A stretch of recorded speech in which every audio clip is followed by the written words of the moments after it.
अगर साबित हो जाता है कि मैंने शहर का रेप किया तो मैं कह दूंगा मेरा शहर के साथ अफेयर था। यानी कामरान ये कहने की ट्राई कर रहा है कि जब अफेयर हो और म्यूचुअल अंडरस्टैंडिंग के साथ ये सब कुछ किया जाए, चाहे आप मैरिड भी हो, अफेयर चलाकर आप किसी के साथ बिस्तर पर पहुंच जाओ तो वो जायज़ हो जाता है। यहाँ पर राइटर ने बहुत खूबसूरत लाइन लिखी। जो रोहित बोलता है वो पूछता है यही बात फिर कामरान से कि अगर तुम ये बात बोलोगे तो तुम्हारी बीवी तुम्हें छोड़ देगी कि रेप किया तो गलत था लेकिन अफेयर किया तो वो ठीक है। क्योंकि अफेयर में भी तुम कर तो वही सब कुछ रहे थे, करेक्टर तो तुम्हारा लूज हो ही रहा था। यानी तुम अपनी बीवी के साथ लॉयल तो नहीं रहे थे। केस नंबर 9 को आपके साथ शेयर करें, इसकी स्टोरी को डिस्कस करें। इससे पहले आप लोगों से रिक्वेस्ट है, काइंडली हमारे इस चैनल को ज़रूर सब्सक्राइब कर दें। आज ये चीज़ हमारे माशरे में सरायत कर चुकी है।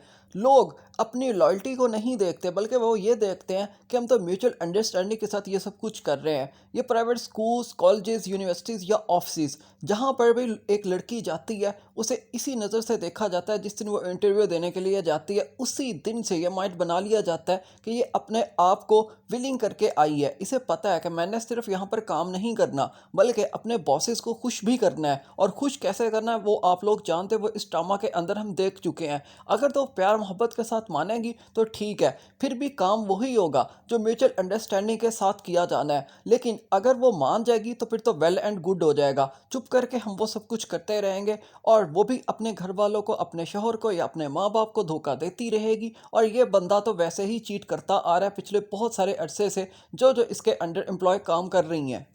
लेकिन ये बहुत खूबसूरत लाइन थी जो लिखी शाहज़ेब खानज़ादा ने, और एक बहुत बड़ा सवाल उठाया इन लोगों के ऊपर कि अगर तुम ज़ोर ज़बरदस्ती से करते हो तो तुम उसको गलत कहते हो जब फंस जाते हो, लेकिन जब अपनी मर्ज़ी से कर रहे होते हो तो वो चीज़ फिर जायज़ कैसे हो सकती है। शहर को धोखा देकर कामरान डिनर पर ले जाता है और वहां जाकर पता भी चल जाता है जब कामरान को कि शहर डाइवोर्सी है, उसे डाइवोर्स हो चुकी है, तो उसकी और ज़्यादा राल टपकती है। और वो देखता है कि अब तो शहर बिल्कुल ही उसके लिए अवेलेबल होगी, क्योंकि एक ऐसी बंदी जिसको डाइवोर्स भी हो चुकी है और वो एक प्राइवेट फर्म में जॉब करने के लिए आई है। तो ये लोग समझ रहे होते हैं वो अपने आप को विलिंग करके आई है, उसे पता है कि यहाँ पर क्या सब होता है और उसे ये सब कुछ करना ही है।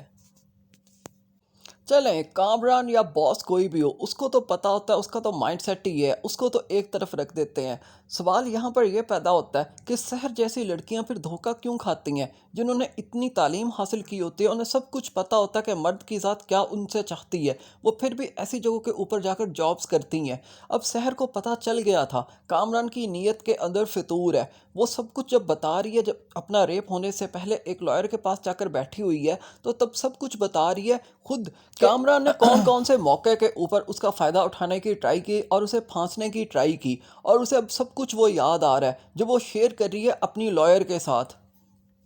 फिर यहाँ पर सवाल तो पैदा होता है, जब शहर को पता था तो फिर वो कामरान के घर क्यों गई? क्योंकि शहर की ना तो कामरान की बीवी के साथ कोई दोस्ती थी, वो जस्ट एम्प्लॉय थी कामरान की और किरण की।